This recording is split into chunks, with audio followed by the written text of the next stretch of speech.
Hi, everybody. I'm Vincent. And I'm Emily. You're listening to the Lighthouse Lowdown.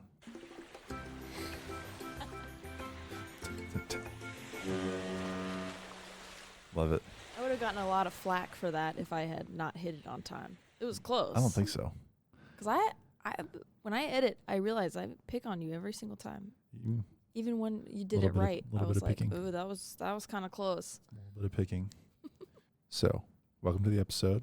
Welcome. I prepared this, and then the day I was going to present it, I did not. So, we're all going to go on this ride together. What are you talking about? The day I was going to present this episode, Yeah. I was all prepared to go. I didn't do it that day, so now we're starting cold. Yeah. Oh, I see. It was like a while ago? No, it was a couple days ago. Oh. But we're good. Oh, yeah. That's right. I've got a couple of things to show you, including a video, so we'll see how the TV works and all that. But thank you, everyone, for joining us. Do you have a history buoy? I do. My history buoy for today is clocks. Clocks. Is this nautical themed clocks? Specifically, United States Lighthouse Service clocks. Okay. So I'm going to start off. I am already on board. There's a lot of different clocks used in lighthouses over the years. I'm going to cover the most prevalent from my research. Okay. So they were made mainly by 3 different manufacturers. So we're talking U.S. based, right? Because U.S. Lighthouse Service. Mm-hmm. Otherwise, you can get way carried away. Yeah. 3 manufacturers. And did you? No. Oh, good. I tried not to. Seth Thomas, Chelsea Clock Company, and E. Howard Company. Okay. So here's 2 images of brass clocks. They're a little blown up, as you can tell. They're early 2000s images. Yeah. As best. So used to keep time at stations, light ships. So, what are they called? Yeah, light ships, right? Lighthouse tenders.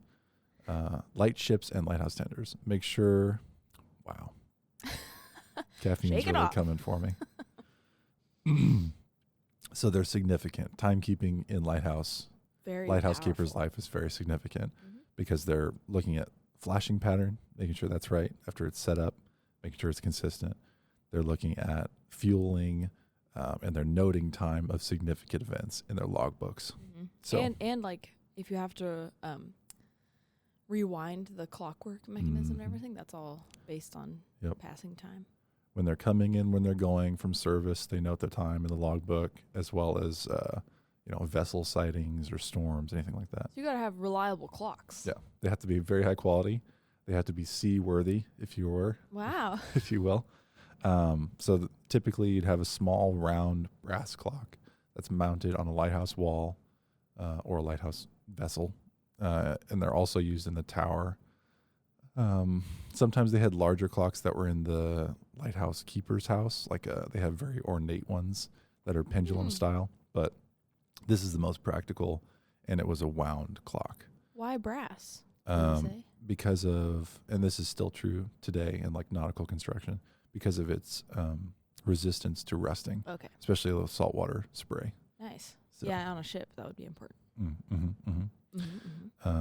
So most often they were made by, the largest quantity of them was by a company in Boston, Massachusetts. This is the Chelsea Company we mentioned. Okay. So Chelsea Clock Company, and they're still in business today. Cool. So wow. This is a snap from their website. Very fancy. Very expensive. Ship bells. All this ship bell. Look at the cost. Why? Yep. Anywhere from $1,200 to $6,100 for these clocks, and these are all decorative, so they're probably still very high quality, but they've gotten a little ornate. And you can see on the left they got a bunch of collections. Yeah, so. They're like gifts under $300. Yeah. If you go to like Target, it's gifts under $10. Yeah. So, and then I think I have one more image. No, I don't. Ignore that. I'm not looking. All right. Sometimes they have, pendulum clocks like I talked about. Yeah. The like other grandfather type, clocks or just. Yeah. Or even like small grandfather, just like on the wall mounted. And then the other type that's really popular, I didn't add an image, but there's lots of images. Pocket watches, small pocket watches were really big with lighthouse keepers. Most of them have USLHS like engraved on them. Pretty cool. Very collectible today. I want one of those. So those are usually bought from a vendor. So they weren't made by like 3 companies like most of these clocks were. Yeah. That's my lighthouse buoy. It's clocks. Nice. And you mentioned 8 days once recently in an episode. Mm-hmm. It's going to come up again in this episode. 8 days is significant for several reasons, but these are 8-day clocks as well. Cool. So most of the clocks were... Wait, what does that mean? You'd wind them every 8 days. Or really every week you'd wind them, but it had 8 days of runtime. Wind old clocks. Mm-hmm. Yeah, no electricity to them. So like the holes in the face of the clock there on the left, top left, you put a key in, a round key, and then you wind it. Wow. Which is the same as like a grandfather clock. So what do they do with their watches? They wound their watches? Yeah. What? Watches as well. Watches. I don't think they last 8 days. I doubt it. Like pocket watches and How even could some I have nice, not known this? like nice wristwatches. The bezel on it, like I have an Apple Watch I'm holding up.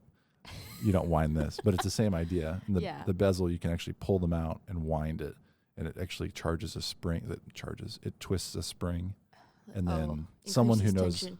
Someone who knows better than I can explain watch work. There's different types of movements, and interesting. Yeah, they have some. I wish I had included another picture on like Patriot Collection or nautical clocks that are like black metal and they have a swinging face on them, so like it covers it. Yeah. Like, that aren't quite as ornate, but they're still $1,000. I want to see nautical clock collection. Yeah, I'm gonna pull it up. See, Wait, you passed it. Patriot Collection, like that style where it's got the face, like a porthole face.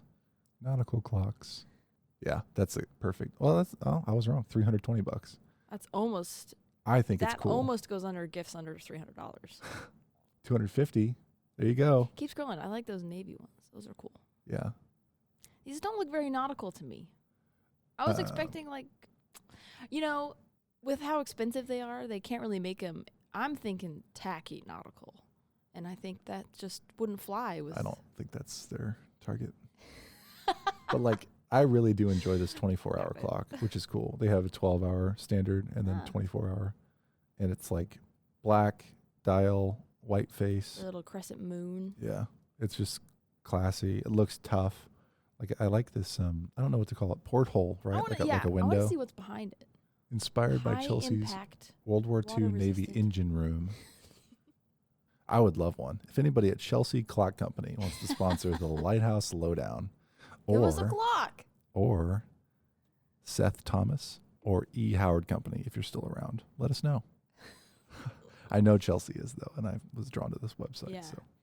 Well, cool history buoy. Thank you. A little different. I've had that one in my pocket for a long time. Awful. But yeah, so today's, I'm just going to jump into it. Okay. Today, first I'm going to tell you about the location, the town we're in. Excellent. Which is not labeled on this image. Oh, but so there's colorful. The lighthouse back there. Oh. St. Augustine, Florida. Oh, yes. Also known as Florida. So this is what if anyone listened to our Lighthouse cocktail episode, this is what my wine gift was modeled after. Which I have right here. Oh, very nice. I'm going to put that on the table. Is that unopened? This is unopened. I'm going to talk about it later on. Okay. For the moment, I'm just going to set it down. You can hear the... Nice. I thought it was going to be more like a clink and not so much like a thump. Yep.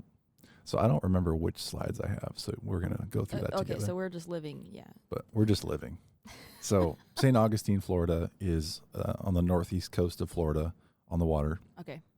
It is about 45 minutes from Jacksonville, south. So Jacksonville is the largest city that's nearby. Orlando is not far. I want to say an hour and a half maybe. It is technically America's oldest city. Oh, my. It's founded in September of 1565 by Spanish explorers. In Florida, I believe, the Spanish pronunciation is the land of flowers. Oh. So state of Florida today. Cool.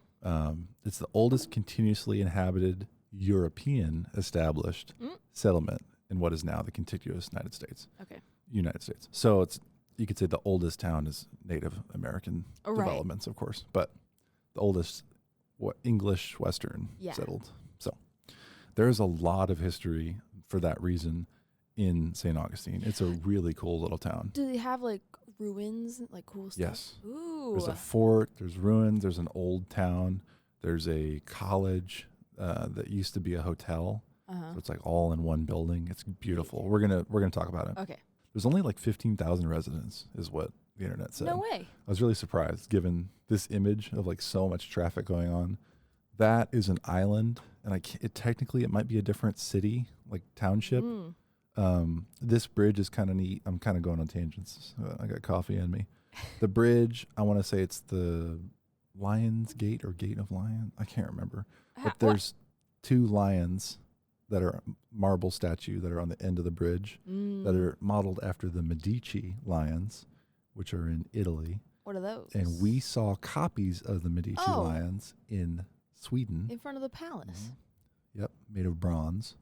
And those are copies? Like, yeah. That's what they look like, except in stone? Yep. Okay. Yep. I want to say marble. Probably marble. The original Medici lion. So I went on a tangent. It took me an hour and a half. The original Medici lions are carved in stone. One was, I don't know, long time ago, and the other was made as a partner to it, also like maybe 1700s.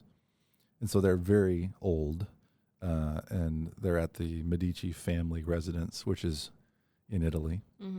I think in Florence. Yeah. I would go on a tangent too if it had something to do with like so old cool. art for some reason, sculptures Yeah. and like statues and stuff. I really like them. Yeah. Yeah. It's the lion that has its paw on a globe or on a ball. It's an orb. Contested of what it actually is. Oh, there's some drama. So there's two copies here. There's copies all over the world, but I thought that was kind of fun. That's cool. I would really like to visit St. Augustine, and you're going to see why. Now you're really interested. Yep. Now you've got wow. There's the old town, kind of a market. I see ice cream on the left. That's where I should have my macaron shop. Gift shop on the right. Yeah, you can sell macarons there. What's the humidity like? It's Florida. So maybe not. There's been hurricanes here and there, so it is what it is. The dusting. This is the lighthouse itself. So the first thing that drew me to this lighthouse was actually their website. I think I found... I was not expecting. I was wondering if I should interrupt and throw a guess out there for what actually drew you to this lighthouse, and I never would have guessed the website. Their website is really good, and we'll talk about it. But okay. There's the wine bottle. So I was in Orlando, Florida, visiting a friend of mine, Jackson, that you know well. Now he lives here. But when he lived in... Oh, it was Tampa. He lived in Orlando before Tampa, but in Tampa we went to Publix and they had this bottle of wine. He's like, you got to see this. I didn't know anything about it. It is a lighthouse shaped glass, which is modeled exactly after the St. Augustine Lighthouse. Very nice replica. I'm going to talk all about the winery as well. Okay. But so that led me to the website, and here we are, because their website is awesome, and I'm actually going to show it to you. So there's a lot to see. I recommend you go and click around on your own. But I mean, like the interfacing, the symbol is cool. They have a nice logo. Like the format of the website is good. And then you can see there's a bunch of side links and more information. They do a lot of cool stuff at this. Aesthetically pleasing. Yeah. And then you can visit. There's also ghost tours. No.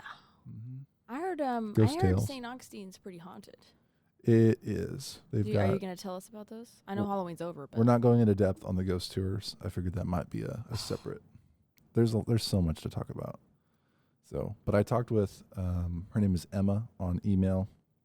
She works with the St. Augustine Lighthouse and Maritime Museum. Maritime. Gosh, and she gave me permission to check this out on our episode today. So here you go. Nice. And she also wanted me to share a couple of things. So she didn't say this, but before she said they offer a new tour called the Twilight at the Top.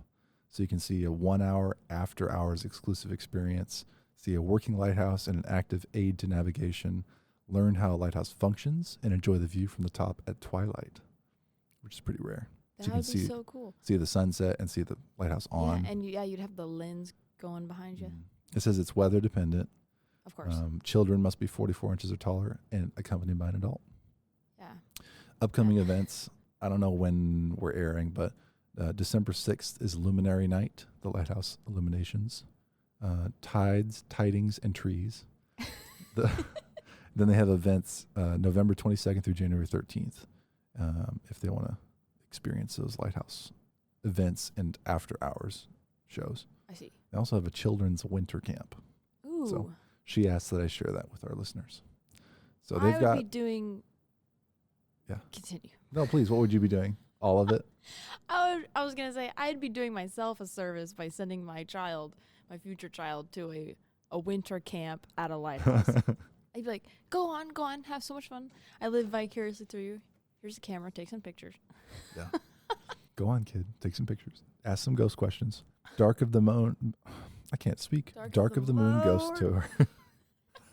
Ghost Tales. Sunset Moonrise Tour. Lighthouse Illuminations. Champagne and hors d'oeuvres. Where's that? Sunset Moonrise Tour. Oh, Enjoy breathtaking views of the sunset and full moon rise with champagne and hors d'oeuvres at the top of the tower. Yeah. So they really probably bring in a lot of revenue for. Yeah. It looks to be in great shape. Anyway. They do. And the reason I was like, why is this so good? And I told her, what's her name? Emma. Yeah, good thing you remembered. I told Emma when I first reached out to her, I was like, your website is outstanding. We look into a lot of lighthouse websites. We are probably the top 1% of people who are doing that. Yeah. And they have, there's none that I've seen that are awful, but there are some like this one that are just outstanding. The graphics are great. Photography is great. Got so many options. And I saw at the bottom, they are partners with both the American Alliance of Museums, which I wasn't familiar with, but also American Alliance. They're a Smithsonian affiliate. Oh my gosh. So big bucks. Tourism, big museum efforts. Emma is I believe she's the lead of their marketing team. So check out the website. Also, let's see if I can find it quickly. Research. All ghosts, no gimmicks. You should talk. I want to go here. We can talk about it more. But they have preservation, like they have LAMP is what it's called. Lighthouse Archaeology. Yeah, here we go. LAMP. St. Augustine Lighthouse Archaeological Maritime Program. So it's like maritime archaeology, specifically not just lighthouses, but also maritime theme shipwrecks. Yeah. And they're doing projects and they have research. Like this is legitimate. And they have programs. I can't speak to when they are available and who's serving them, but they have done this for a long time. Wow. It's, there's part of Lots a shipwreck. Shipwreck stuff. So it's just super cool. It's not something I see very often. I'd really love to do like shipwreck episodes or pirate episodes, but we only come out with one every 2 weeks, and I don't know if we'd be disappointing people by doing something other than a lighthouse on our 2 weeks. If people would only let us know. Yeah, you guys should let us know. So there's lots of things that are outside of just the lighthouse here, but I think it's fair to say, and Maritime Museum. The lighthouse is obviously a beautiful thing to go see, even if you were just driving by, honestly. So, and you can see it's a big scale. We'll talk about the lighthouse next. Woo! So that's their website. Highly recommend checking it out. You see the lighthouse, and there she is. Very nice. Little red top. Lots of trees around, which you wouldn't expect because you can see that the ground is all sand. Yeah, it's on an island. So this is, St. Augustine, the city is to the left in our screen view.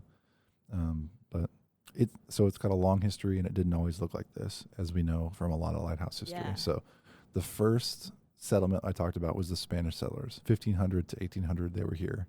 The Spanish had the first lighthouse here, and there's no like images or depictions I've seen of it, so I didn't include any.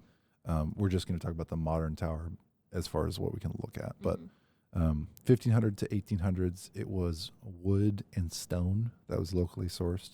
That was their version of a lighthouse tower. Oh, wait. You're saying when the Spanish were here, they had a lighthouse. Mm-hmm. So the Spanish first arrived in what was Florida now. Mm-hmm. And they had domain, of this area until 1823. Then it was given to the United States. Oh. So the U.S. got control, 1821, and immediately they wanted to upgrade the tower. Right. Because the reason this area is so valuable is there's this spit you can see that runs far north and south. So it's a barrier, and you can have ships and portage in here in this area. So wow, I didn't know that I thought you were talking about like the building of the city, not building of a lighthouse in the 1500s. Yeah, lighthouse as well. And they don't have anything. I didn't find it. It might someone who's a Spanish history in Florida specialists Yeah. may know, but I couldn't find it. Oh, So I'd the love to know. 1823, the United States Congress permitted $5,000 to be used to update the Spanish-built tower. So Update. like, there's a tower there. We just need to, bring it up to 1823 spec. So they modified it, and it was a 30-foot tower, and it went into service in 1824. And here is Ooh, several. So 1842 is written on the image. sight But- washed away. Yeah. This is so pretty. It is. This is a totally different type of lighthouse than what they have. Like, not that they have to, Yeah. but it's like whenever they rebuilt the Alcatraz Lighthouse. It's like two very different vibes going on. Yeah. This one more homey and, historical, and the other one's like modern and fun to climb. This one's beautiful. It's Yeah. I would love to see it in color, but yeah. So the image date contradicts the Lighthouse Friends is my main source for this episode. They do a great job. I love them Yeah. as a source. But they said 1842 is 30 foot here, and Lighthouse Friends had it as 1824. Okay. So maybe one of Maybe the a others typo. a typo. Yeah. The lamp at that time was 10 oil lamps that were set in silver bowl-shaped reflectors. Okay. So they didn't have a Fresnel lens Mm-hmm. at that time. For now.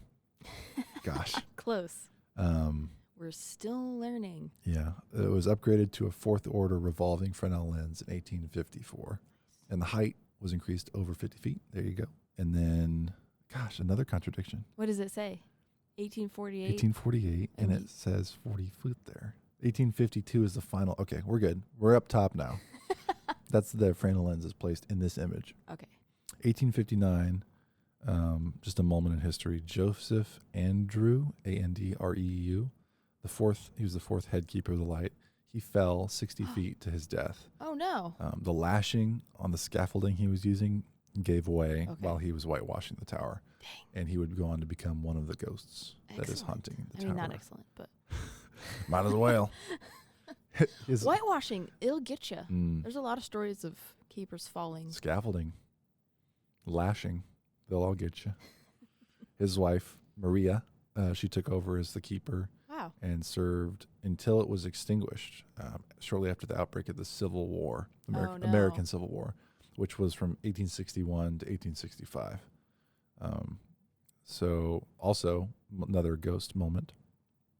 Joseph Passetti, a Confederate soldier, he was wounded while he was trying to remove the lens from the lighthouse in hopes that the Union would not make Oh. use of the lighthouse Yeah. as they were going to lose Florida potentially. He as was a port. wounded? Yeah. By the lens or by invaders? By the lens. Oh. So he hurt himself, but he's another The alleged lighthouse ghost. fights back. Yeah. It's like, I no, must keep lighting. my Fresnel lens must keep spinning. So the tower was deactivated for that period of time. It was reactivated 1867 after the war, and a new lens had to be furnished. Yeah, because that guy Yeah. messed up the other one. It was clearly evident that erosion was endangering the lighthouse. Oh, no. Here we go again. On July 1st of 1870, the distance from the keeper's dwelling to the high water mark was 70 feet, which is quite a bit. Mhm. By November, so this is July to November, the distance had shrunk to just 40 feet. So How is the that whole possible? the whole land mass was just going. Yeah. It wasn't like Churning. slowly. What was the Three Sisters? What was that one? Was that up in East Coast for sure? Yeah, that was Cape Cod area. Okay. Yeah, they Well- were on an edge of a cliff, though. So. And that erosion was straight on. I think this erosion was collapsing into the water. Oh, okay. Yeah. Wow. Yeah, not good. The Lighthouse Board determined that a new lighthouse was needed, and a 5-acre tract was located just like half a mile inland. They acquired it after some old Spanish land grants and claims to settlers were straightened out.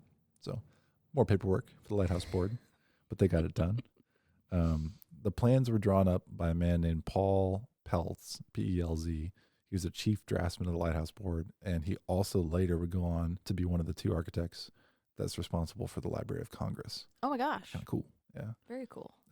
Construction began in 1872 using $60,000. 60,000? 60,000.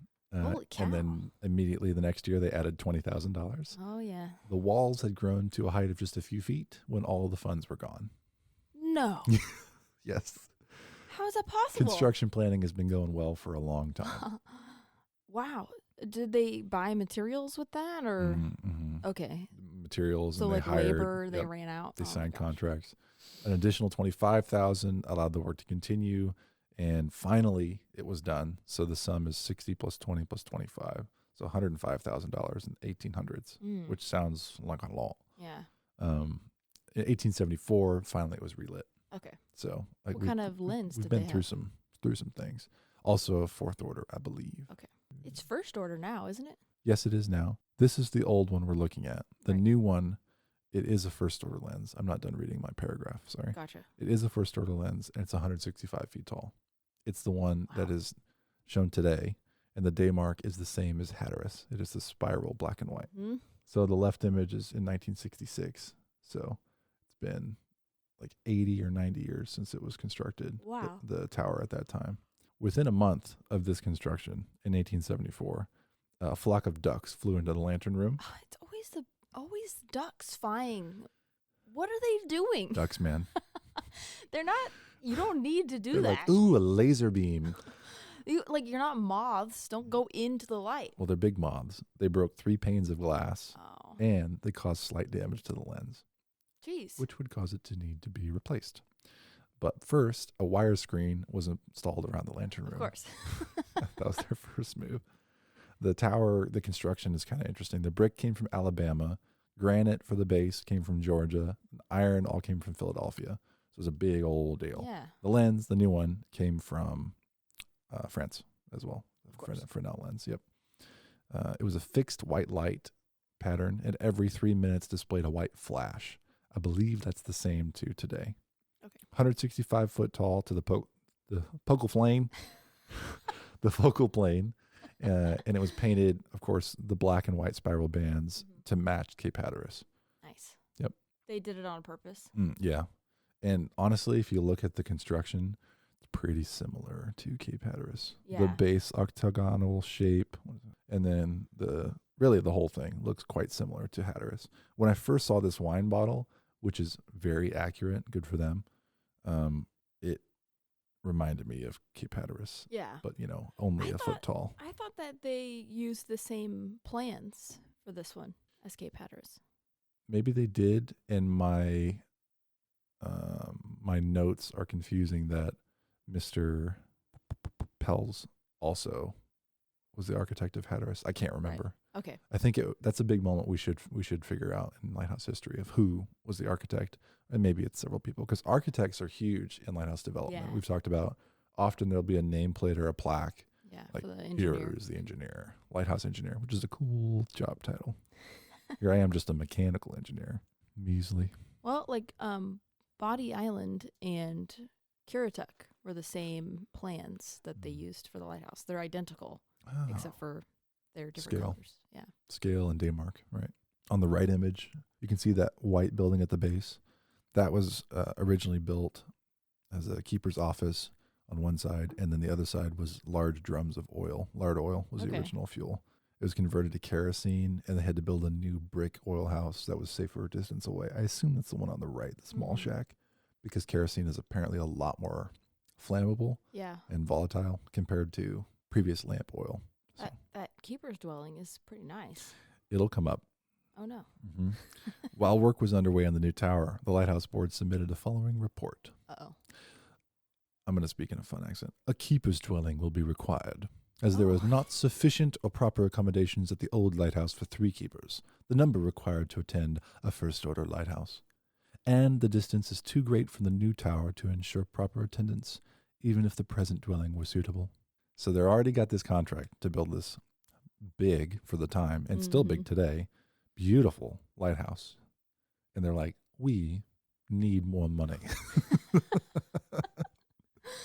I see. And they so wrote so eloquently. But the original keeper's dwelling was connected to the lighthouse. The original keeper's dwelling, not this lighthouse, and the original footprint Yeah, yeah. lighthouse was connected. Oh, so they So they're saying demolished the lighthouse part. that but kept- tower, yeah, that tower is no good, but we could use that house, was the original idea. Oh, I see. But But then they're like, saying it's too far it's away. too far. Is it in this picture? It's gone. Oh. She gone. Gone. She went into the water Oh. 1875. Oh, man. Yeah. Did they just let it go? Yeah.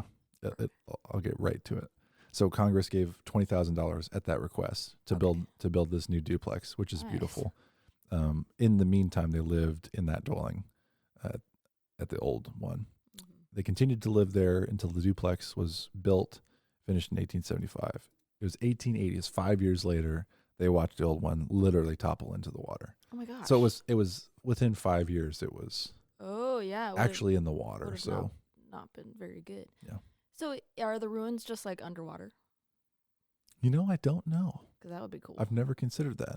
Maybe that's part of LAMP, their archaeological stuff. I wonder if it wasn't like recovered and put somewhere. I mean, I guess it'd just be stone. Maybe it went to heck before it went in the water. But as of 1875, when they finished this tower, there were 3 keepers stationed there. The day was divided into 3 8-hour watches. You see 8 again. Mm-hmm. The primary responsibility, of course, is caring for the light. They lugged 30-pound cans of lard oil and kerosene up the 214 stairs, and periodically they had to wind the weight, which is 275 pounds in this tower. Oh, yeah. That, of course, revolves the lantern room mechanism. They also maintained the buildings, provided tours to visitors, even in those times, and when necessary, they served as lifesavers. This function is demonstrated by 2 of the following entries from the station's logbook. September 23rd of 1887, schooner, right? Schooner? Schooner. I think it's schooner. Schooner Dream went on the sandbar near Old Lighthouse at 3 a.m.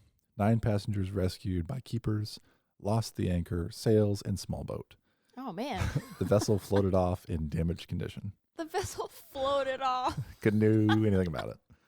November 13th of 1890, 3 years later, 5 p.m., the steamer Star Spangled Banner foundered on the bar, a total wreck. That's not good. Oh, no. Crew were rescued by the keeper. Okay. The keepers are just busy. Busy. You say 3 days later? Yeah. 3 years later, 1890. Oh, so why is everyone crashing? There's a lighthouse. There's a lighthouse. It's a new lighthouse in those years. Oh, they weren't used to it. Mm-hmm. It's been there, 15 years, roughly, 15, 20 years at that time. Mm-hmm. But I think information moved a lot slower in the 1800s. And also, these could be storm conditions. One was September and one was November. So not, the nicest.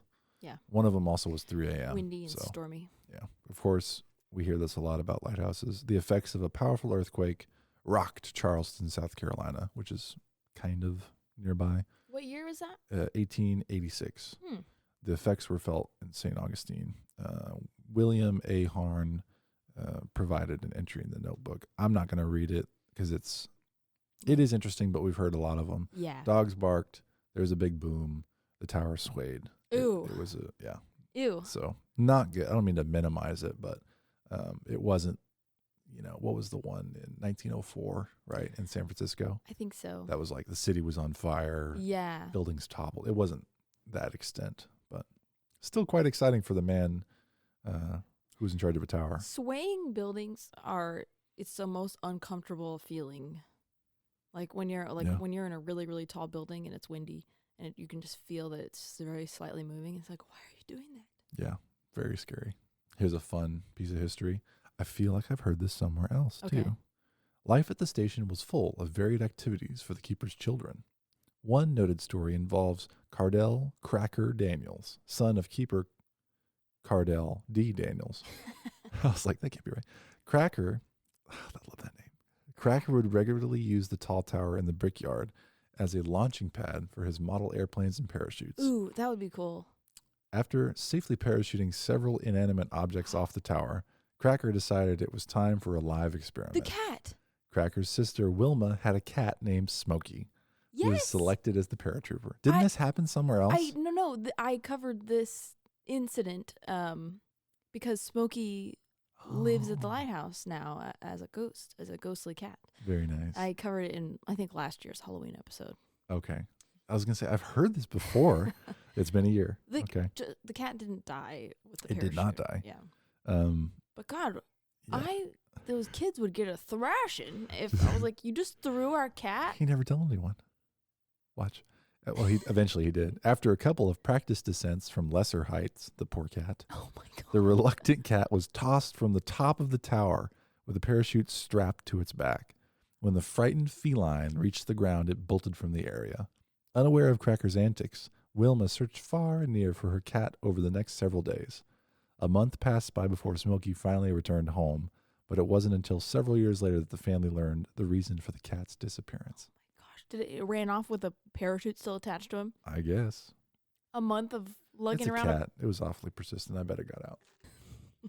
The keeper's dwelling was electrified in the year 1925, but the tower was not wired up until 1936. So during that time, they had electricity in the keeper's duplex there, which looks really nice. Yeah. It's still there, and then but the tower was still running on oil. Okay. So that helped out, but eventually 1936 it was electrified. Destaffing happened in 1955. But there were still local people who would come check on it. They just didn't have to live there. Okay. It wasn't full time. Yeah. They're called lamplighters.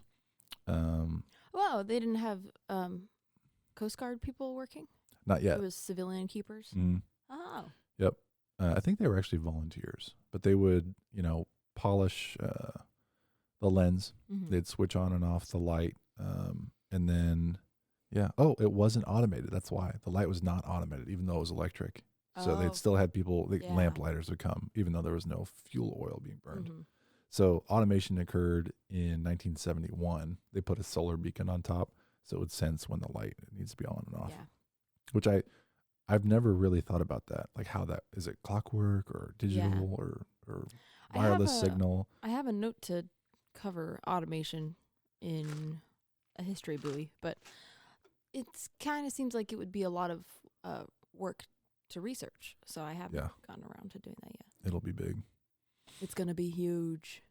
Huge. Unfortunately, in the late 1960s, the dwelling was boarded up. What? It was declared surplus and put on the auction block. Oh, no. So the St. Johns County is the county in which this is located. They were negotiating the purchase price of the dwelling when it was completely gutted by an arson fire, July 28th of 1970. The fire did reduce the purchase price, but made restoring the structure a daunting task. Yeah. The county considered tearing it down, and a group called the Junior Service League of St. Augustine, which was founded in 1935 by a group of women interested in improving social, educational, and cultural conditions of St. Johns County. Nice. They offered to take on the restoration in 1980, so it sat for a while. Yeah. But what they did is awesome, because starting in 1980 at a pretty much decrepit arson condition, it started to be restored. 8 years later, it was opened as the Maritime Museum. Oh, my. Yeah. Wait, you say 8 years? Mm-hmm. Holy 1989. cow, that took a long time. Did they find out who started the fire? No. Ugh. Could be ghosts. Could be someone who was involved with, they wanted to purchase it or didn't want it sold. No ghost would burn down Arson their ghosts. old house. Wow. That'd be a lot of energy for them to conjure up a little flame. Yeah. Little sparky boys. 1990, so just a year later, the Junior Service League, they signed a lease with the Coast Guard for the lighthouse. And the following year, equipped with safety features, the lighthouse itself was opened again to the public for climbing. Oh, wow. So it was open really early on, which I don't hear about often. Yeah. Like tours were provided by the original keepers here, and then not available for a long time. And then once they upgraded safety features, like you can see on the new tower, the railing is really good. Yeah. There's, it's clearly built Robust. for visitors. Yeah. In 1986, so during, we'll call it modern times, a bullet was shot from a 30-06 rifle that shattered 19 prisms in the historical Fresnel lens. Who the hell did that? Frank Mears, who was a caretaker of the light at that time. Why did he shoot the lighthouse? He didn't shoot it. He called the FBI. What? Mm-hmm. He said, my tower's been shot. He called the FBI. They did an investigation and found powder burns from a rifle on a nearby palm tree. So who did it? Eventually, they found the 14-year-old responsible for the shooting. But the senseless act led to the lens being taken out of commission in September 1991. He needs to go to prison. That lens. So he probably took his dad's rifle and shot at a light because it's something. He's 14. He's an idiot. Yeah, he is. And he's like, look at this. I'm going to shoot at this. Oh, So it's like, do you know how expensive that is? I know. It was expensive. So the light was out of commission. An airport beacon was placed on the tower, 91, on top of the tower above the lantern room. Thank goodness. They balanced options of removing the lens or trying to repair it in place. Fortunately, there was a grant obtained, and they replaced the prisms and one bullseye panel, and it resumed operation 93. So 2 years went by of this restoration in place. What were the repercussions for this guy's actions? I don't know. That's the end of that story. He needs to pay. 14-year-old. He needs to pay. The gun better be locked up. He's out there shooting rifles This at is lighthouses. blasphemy. I know. You pay up. How much was it to replace this pieces? Like $1 million? It was a grant. I think it was a private cost. Not publicly published. I'm pissed off. I'm pissed. Royally pissed. I hope he learned. Somebody should have taught him a lesson. Well, they kept it on display. They could throw him out the top of the lighthouse with a parachute. Boy. So we're not there yet. So we're talking 93 was that repair. 98, there was the St. Augustine Lighthouse and Museum was incorporated as a separate entity away from the Junior Service League. They grew it into what it was. So there's a new visitor center that was added in 2000, which is really new in lighthouse history. It's awesome. Accommodates large crowds that come to the lighthouse and climb it. The lighthouse itself, the tower, was awarded to St. Augustine Lighthouse and Museum in 2002 under the provisions of the National Historic Lighthouse Preservation Act of 2000. Yeah. So it's all kind of incorporating in the 2000s. But the reason that I say all that, and I include it today, is when you see that awesome website, when you see it's a Smithsonian affiliate, when you talk to the people who actually answer emails, which is super nice. Thanks, Emma. It's really great. And it's like, it's a 15,000 people live here. It's not a huge city. And people, I bet you, most people who go visit as tourists at least once go see this lighthouse. Yeah, definitely. So I don't have those numbers, but it's a really, as far as we're concerned with talking about lighthouse history, but also one of our branches is tourism of lighthouses. This looks awesome. Yeah. I'd love to go. Looking at this picture, I'm thinking this may have used Bodie Island's design plans as well. These features because of the little entrance house at the bottom. Yeah. Well, Cape Hatteras is on a big platform down here. It right? has a red base, platform, and it doesn't have that little house connected. But but both Currituck and Bodie do. So. And these are, I think originally these are like fuel storage, these structures, and then they added they enclosed it here. Because if you look at some of our older pictures, maybe it was always connected. I can't see the backside of that right image. Yeah, I think it was a plan to have it connected. Before we continue, I'm going to take a second to go back to those wine bottles. Oh, yeah. So I got to tell you, $25 is the listed price. I don't remember what I've paid for it, where I found it, because I never ordered it from their website. But St. Sebastian Winery. So it's in St. Augustine. They've got a rooftop bar they've got like sandwiches and hors d'oeuvres. They have live music up there. They've got several wines. This is what's actually in the bottle is a wine they make called Vintner's Red, which is, I think, like $15. So it's very tasty. You can get it in this. It is really good. We've had it, especially our Lighthouse cocktail episode, the cocktail hour. We tried this in a drink that I made up. But it's a sweet red. It's really drinkable. This is not sponsored. I wish it was. But if you want to give somebody who's into lighthouses a gift, this is a cool bottle. It's attainable. $25. I mean, the Vintner's Red is cheaper, so the glass costs you something. Right. But right on the bottle, and it's not even on the website, it says a portion of the proceeds are donated to the First Light Maritime Society, who is dedicated to discovering, preserving, presenting, and keeping alive the story of our nation's oldest port, St. Augustine Lighthouse. And it's got a really cool image on it. Even if you don't like wine, I am not a wine person, and I enjoyed it. And also, you can just keep it. Like, it's a very neat little, it's a conversation starter. Yeah. So we've got one unopened and one empty that we still have. So their website's cool. I got the idea from someone else to cut a little hole in the side and make them into lamps. Oh, that's a good idea. Yeah. Either fill them with like fairy lights or run a cord through the top and put a lampshade on top. Yeah, that'd be cool. If we wanted to get crazy. I'm just on Google. You can see the top things to do in. This is a really cool town to visit. Wow. Alligator Farm. This is a national monument / fort. I want to go there. The Castillo de San Marcos. I shouldn't try. The Littner Museum. So this is, I believe this is the one.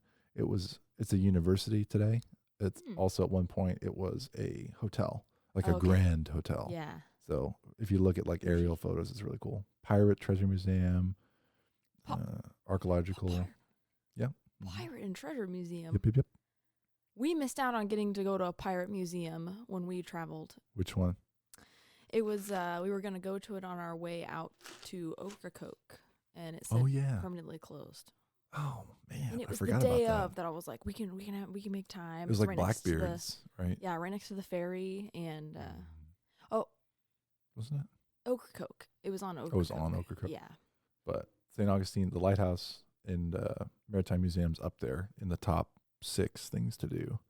Actually, I think it's listed as number 1. Just this image is from Google. Oh, there's a distillery. Mm-hmm. You know, Cathedral, distillery, but I think it's Anastasia State Park is the island where it's on the island where the lighthouse is. So it's supposed to be beautiful. So this is a video that we're gonna watch now. Okay. I don't know how we're gonna handle the audio in the episode, so we can add it or. As the nation's oldest city, it only makes sense that St. Augustine would also have some of the country's oldest ghost stories. One of the most haunted spots is said to be the historic lighthouse. District Jax reporter Aaron Ferrara visited the nearly 150-year-old landmark, and he talked with people who work there every day dealing with the paranormal. 219 steps all the way up to this observation deck of the lighthouse. We're about 140 feet in the air, but it's what's happened for years below us that really adds to the spooky season. Guests wander around these hollowed halls of the St. Augustine Lighthouse, now 148 years old. Sammy Washburn, who gives Dark of the Moon tours year-round, says there are other visitors among them, ghosts. Washburn says she's witnessed some of that paranormal activity. He'll open and close windows when they aren't supposed to be open or closed. That's a typical act of this shadowy figure who Washburn says is one of the more popular ghosts. It might be a former lighthouse keeper who also picks up and drops this bucket. Bobby Dye with the St. Augustine Lighthouse and Maritime Museum believes those experiences can catch people off guard. There's a level of shock anytime they experience, something paranormal here on the grounds. Washburn has been giving tours here for 6 years, and sometimes things just get really creepy, like the time she was locked inside the lighthouse. It was definitely one of those, jaw-dropping, I can't believe this is happening, how do we get out? Thankfully, I had a fellow staff member with me who was willing to climb out of a side window and unlock the door. Things change when these guests have those paranormal encounters. People sometimes say they're struggling to climb to the top of the lighthouse, and then all of a sudden they'll feel like a hand on their back, kind of guiding them up to the top of the lighthouse. Washburn credits that to this ghost, Maria Andrew, who is dressed in white and is one of the only ghosts she says appears in full-body apparition. Maria was the wife of a keeper of the old lighthouse who fell to his death. Then there's Peter Rasmussen, one of Washburn's favorite ghosts. He was the longest-serving lighthouse keeper, 23 years on the job in the early 1900s. Washburn says he sends a cherry tobacco scent throughout the entire lighthouse, especially when another guest insults him.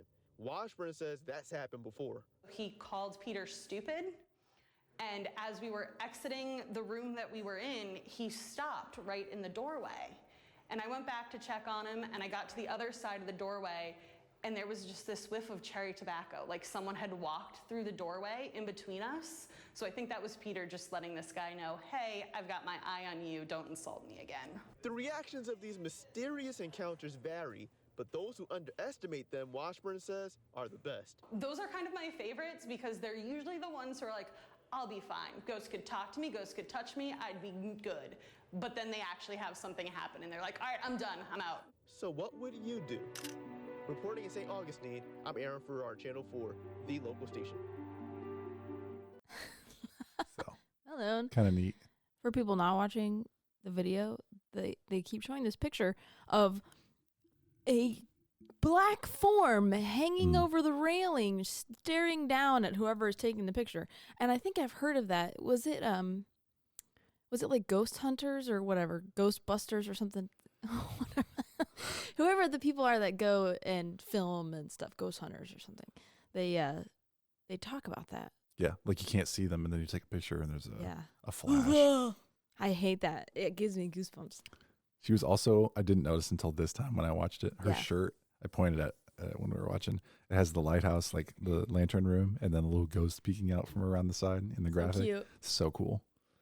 So that's the main body of our research today. And then I wanted to once again thank the St. Augustine Lighthouse and Maritime Museum for their permission to check out the website.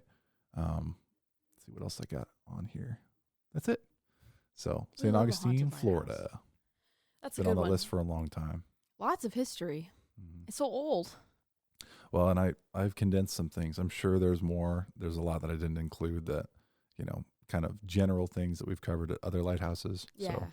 So just covering things that are unique about this one, there's still quite a bit of stories to tell. Yeah. So It'd be a fun place to go visit because there's so much other history. Yeah. Like the lighthouse can be a part of your trip. yeah, Jacksonville, Orlando, I'm pretty sure. I think it's like an hour and a half. I don't know. I could spend probably a week there, and you could probably spend a weekend there or a day, and you'd have a good time. Yeah. So I'm caught between wanting to do a trip next year where we visit a bunch of lighthouses like Cape Cod where they make it Yeah. really easy, or visiting someplace like this that has a ton of history and other stuff to go look at. yeah. I Well, love them both. it's a good problem. We've got good contacts in a couple of locations. Yeah, that's true. Mostly the Bahamas is one that is always tempting to go see there. So yeah, thank you everybody. I wanted to point out our LinkedIn and our YouTube are the two main things that I help manage, and both those have been growing a lot lately. Yeah. We've set records every month now. Yes, So we've been growing. I love it so much. And please leave us a review. We only have 2 right now, but you can go to our website and you can also leave one through Apple or through Spotify. But it's fun if you leave comments or something in the description about what you think about our podcast. Yep. You can go to lighthouselowdown.com to leave a review. very good. The 2 people that have left a review, it's fun. They're funny and fun to read. So Nice. We also have our voicemail still running, right? yes. So if anyone wants to call us about anything, you go ahead. Leave us voicemails. It's so much fun. It's just a little button in the corner of our website that floats around as you navigate through the website. It's just a little microphone. So TheLighthouseLowdown.com. the Lighthouse Lowdown. The Lighthouse Lowdown. Oh, yeah, we sound like an 800 in commercial. So, well, thank you everyone for joining us. You want to close it out? Really? Mm-hmm. Ah. What do I say? We'll see you next time. Yeah, we hope you enjoyed listening, and we'll catch you next time on the Lighthouse Lowdown.